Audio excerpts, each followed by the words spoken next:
All right, let's dive into this calisthenics thing, huh? You've been sending over a ton of stuff, research articles, notes from some guide, even just like your own thoughts on different types of exercise. Yeah, it looks like someone's been doing their homework. Well, gotta stay informed, right? So today, let's really break it down. Like, what does calisthenics actually do for your body? Where does it fit in the whole fitness world? Ready for some myth busting. Definitely.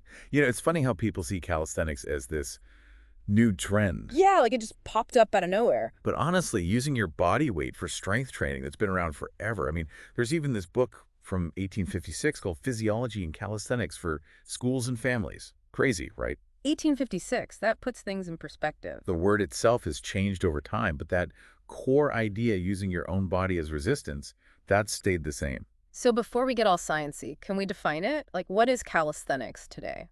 Well, it used to be this broad term, right? Like any kind of exercise. Yeah. But now it's more specific. It's about building strength, endurance, even mastering these like advanced body weight skills. The stuff you see and you're like, whoa, how'd they do that? Exactly. Handstands, muscle ups, human flags. Okay, so it's gone from general to specific. Now, that research you mentioned, what does science actually say about calisthenics? There was this study focused on untrained men. They did a calisthenics program for just 8 weeks. And the results? Pretty impressive, like a 39.2% improvement in their pull-up performance. Almost 40% in just 8 weeks. Wow. Yeah, it's pretty significant. The study also mentions posture improvements, changes in body composition.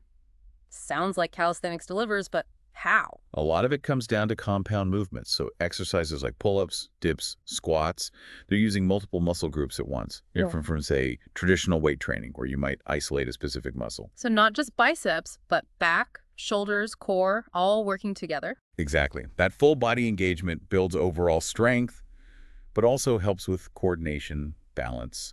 It's what they call functional strength. Being strong in a way that, like, helps you in real life. Right. Carrying groceries, playing with your kids, moving furniture, it all becomes easier. Makes sense. It's not just about lifting heavy weights, it's about moving your body well. Now, this isn't to say gym workouts are bad. They have their own benefits, of course. Yeah, gotta be fair. Machines, free weights, they let you isolate muscles, progressively overload them. Great for muscle growth, hypertrophy. So if someone's goal is bigger biceps, they might hit the gym for those bicep curls. That's a good example. But if you want more well-rounded strength, the kind that helps you move better every day, calisthenics could be your answer. Now, I've heard this myth that you can't build a big chest with calisthenics, like no heavy weights, no chest gains, right? Myth busted. That ebook you shared talks about this directly. Uh-huh. Knew I kept that for a reason. It highlights exercises like chest dips, different push-up variations. They all target those chest muscles effectively. So how do you get chest development with just body weight? Proper form and progressive overload. Start with standard push-ups, then gradually make them harder, decline push-ups, diamond push-ups, archer push-ups. You challenging those muscles, stimulating growth. It's about constantly pushing your body, adapting to harder stuff.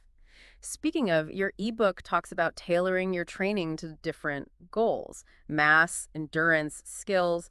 I'm really curious about this grease the groove method. Greasing the groove is interesting. Imagine you want to master a handstand. Instead of these long, tiring practice sessions, you practice multiple times a day, but in short bursts.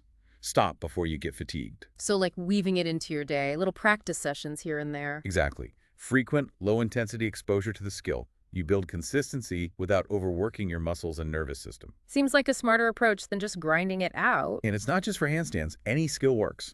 Muscle ups, human flags, you name it. Okay, training's covered. But what about fuel? Your ebook mentions people who eat a lot but can't gain weight. Doesn't make sense, right? It's not just about how much you eat, but about individual needs. To gain weight, you need to consistently eat more calories than you burn a caloric surplus. So how do you figure out those needs? Online calculators exist, but your ebook recommends a more personal approach, looking at age, weight, height, activity level, even body composition. It's not one size fits all. Can't just say, eat 3,000 calories and you'll gain weight? Yep, got to be specific. And once you know your calorie needs, you adjust based on your goals. What about the types of food? Your ebook mentions 70% clean, 30% dirty. What's that about? Well, for muscle gain, nutrient-dense foods are key. Lean protein, complex carbs, healthy fats. But if hitting your calorie target with just those is tough, adding some less clean, more calorie-dense foods can help. So balance, right? Nutrients and enough calories to grow. Exactly. It's about finding what works for you while staying mindful of your goals. This is fascinating. I'm already seeing how deep calisthenics really is. It's a whole approach, not just a few exercises. Definitely a journey of self-discovery, pushing your limits, see what your body can do. We've covered a lot in this first part: history, science, key principles, but there's so much more to explore. Stay tuned for part 2, where we'll dive into specific exercises, building your own training plan, from mastering the basics to those wow movements. Sounds exciting. See you there. Back again. Last time, we laid the groundwork, right? History, science, the whole philosophy of calisthenics. Now let's get practical. What are the, key exercises, the building blocks? This is where it gets fun. Calisthenics has so much variety, hitting different muscles, movements, you can really tailor it to your goals. Love that. So where do we start? What are the must-haves for, say, a beginner's routine? Got to mention push-ups. It's classic for a reason. Chest, shoulders, triceps, even core. It's a compound exercise powerhouse. Yeah, push-ups are great, but tough for some. Any tips for those just starting out? Start with modifications. Against a wall, on an incline, even on your knees. Gradually increase difficulty as you get stronger. It's about progress, not perfection, right? No shame in starting easier than working up. None at all. It's about challenging yourself, but safely, with good form. Speaking of form, what are some push-up mistakes? Things to avoid. Sagging hips, arched back, big no-nos. Keep that core tight, straight line from head to heels.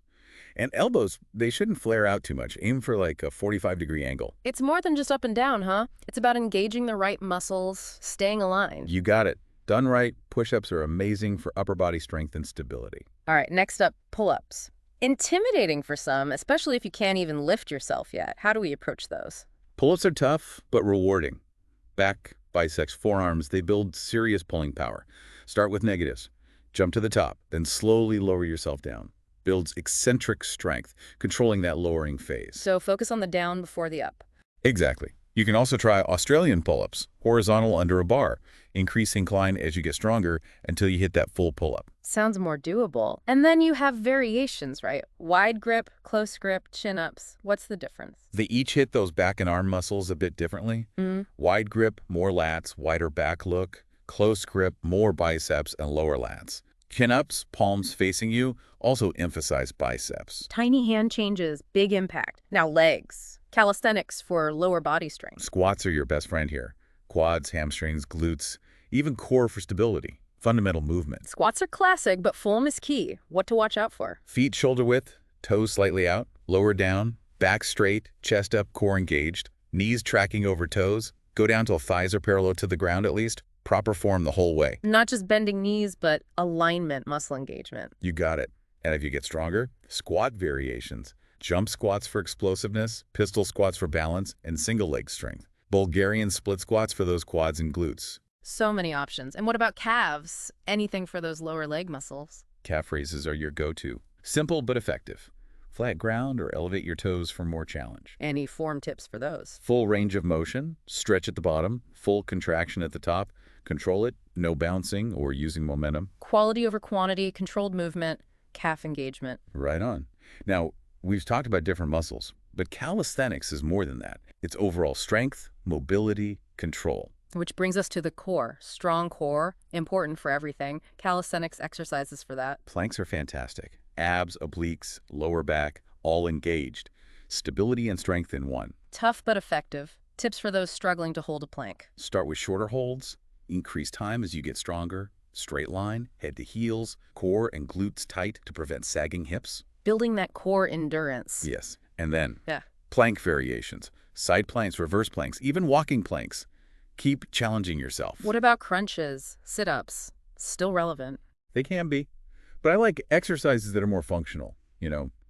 Planks, hollow body holds, L-sits. L-sits. Those look insanely hard. What do they work? Basically, you support your body weight on your hands, either on bars or the floor, and lift those legs straight out. L-shape, intense core strength, plus hip flexors, shoulder stabilizers. Full body disguised as a core exercise? That's calisthenics, integrating everything, working as a whole. Love that approach. It's about the whole system, not just parts. We've covered a lot, from basics to more advanced stuff. But there's still the question of, like, putting it all together. You're right.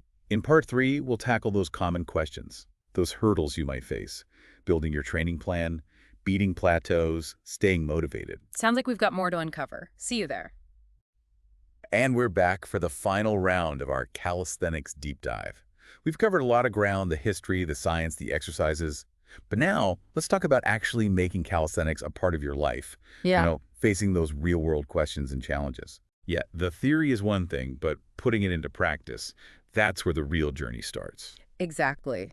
So let's start with maybe the biggest challenge, motivation.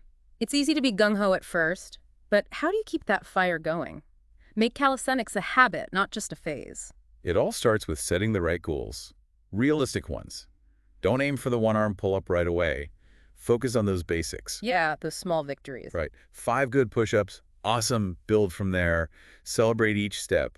It's a marathon, not a sprint. I like that. It's about those incremental improvements, not getting overwhelmed by the big picture. And speaking of steps, consistency is huge. Better to do a little every day than have those crazy intense workouts than nothing for weeks. Oh, I've been there. Super motivated for a week, then burnout, back to square one. So you're saying build a sustainable routine even if it's short workouts more often. Absolutely. Make it a habit, something that fits your life, maybe 15 minutes every morning, a quick lunch break session. Find what works for you and stick to it. Okay, so you're consistent, you're progressing, then you hit a plateau. It's like no matter what you do, you're stuck. How do you break through those? Plateaus mean your body has adapted. To push past them, you got to switch things up. Increase intensity, volume, complexity. Something's got to change. Keep your body guessing. Exactly. Harder variations of your usual exercises. Instead of regular push-ups, decline push-ups, archer push-ups. Instead of squats, pistol squats, Bulgarian split squats. Gotta love those variations. Keeps things interesting. But what about when motivation just dips? You know, those days you really don't feel like working out. We all have those days. Sometimes a rest day is the answer. Listen to your body. But if it's mental, try something different. Maybe a new workout style, a nature walk, put on some music and dance. Find something that re-energizes you. So make it enjoyable. Don't force yourself to stick to the plan when you're just not feeling it. Exactly. Fitness should be fun, not a chore. It's a journey, not a destination. Enjoy the process, celebrate the wins, and ride those waves. Great perspective. Now let's talk injuries. Calisthenics is considered low impact, but it's not injury-proof. What are some common mistakes that can lead to those, and how do we avoid them? Never underestimate the warm-up and cool-down. Warming up preps your body for work. Cooling down helps it recover. Yeah, those are easy to skip when you're pressed for time, but you're saying they're crucial for staying injury-free. Super important. Another mistake is going too hard too fast. Don't jump into advanced stuff before you're ready. Listen to your body. Don't ignore pain. Respect your limits. Don't push too far too soon. Exactly. And if you do get pain, rest, ice, compression, elevation. If it doesn't improve, see a doctor. Better safe than sorry. Any final words of wisdom for those starting their calisthenics journey? Calisthenics is empowering. It's about realizing what your body can do, building strength and control. Be patient, have fun, enjoy the process. It's about the journey, the self-discovery, the joy of moving your body. That's it. And remember, calisthenics is for everyone, no matter your fitness level. You can start right now, right where you are, with just your body weight. It's incredible what we can do with our own bodies. So on that note, we'll wrap up this calisthenics deep dive. We hope you've learned something new, got some useful tips, and maybe even feel inspired to move. Go explore, experiment, find what works for you, and most importantly, get out there and move.